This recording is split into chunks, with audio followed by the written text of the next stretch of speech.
We are going to share a story. Hi, I'm Felix, narrator 1. And I'm Polly, narrator 2. I'm Georgia, voicing Jack.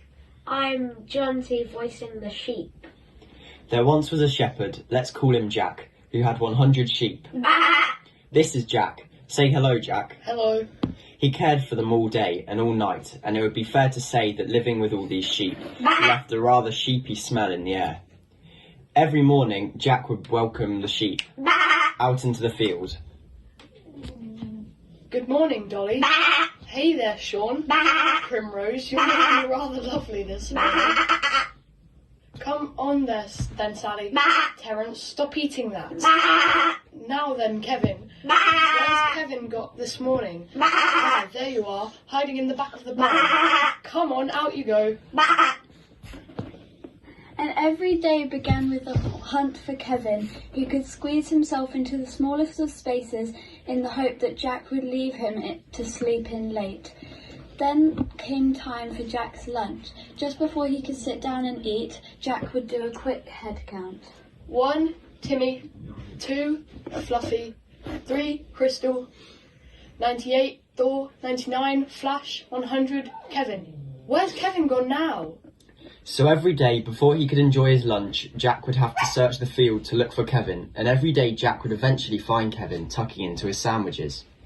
In the afternoon, as the sun began to go down, Jack would lead the sheep along to the stream so they could have a long, cool drink before heading up to bed. Once again, he would count the sheep into the line, checking they all were safe and sound. Right, Timmy, you take the lead.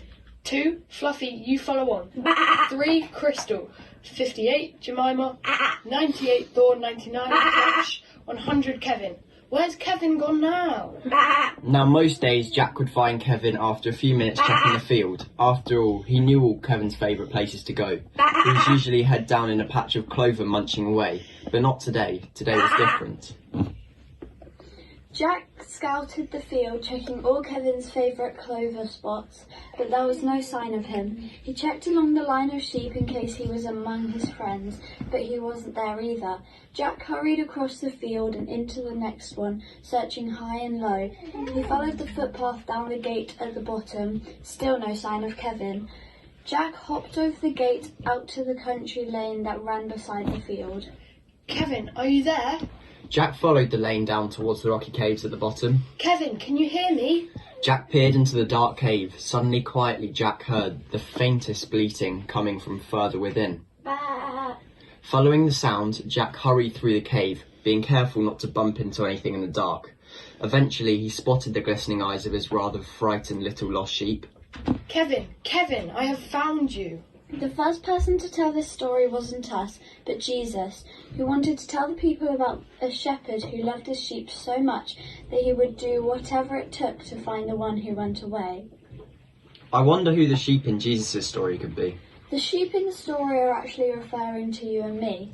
I wonder who the shepherd may be. God is the shepherd. He looks out for us, his sheep, because he loves and cares for us.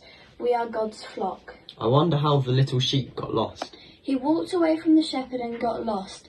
The little sheep was frightened in the story, but once the shepherd found him, he felt safe and loved again, just like if we walk away from God, but if we find him, we feel safe and loved. One day, Jesus told this story to a group of people who were following him. He told them that a shepherd had 100 sheep. He would count them every night. One night the shepherd only counted 99, so he left the 99 sheep and went looking for his little lost sheep. He looked everywhere and he didn't give up until he found it. He was so happy when he found his little lost sheep that he invited all his friends to his house to have a party to celebrate finding his little sheep. Jesus told the people this story because he wanted them to know how much God loved them and cared for them. He was telling them that God is a lot like the shepherd in this story.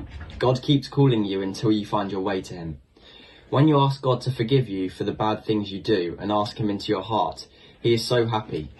God and all the angels in heaven celebrate and have a party. God loves us even when we've gone on a wander or when we do things wrong. Every single person, even the littlest child, is important to God.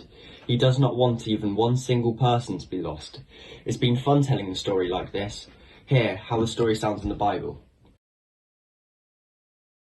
Ba, ba, ba, ba, ba, ba, ba, ba, ba.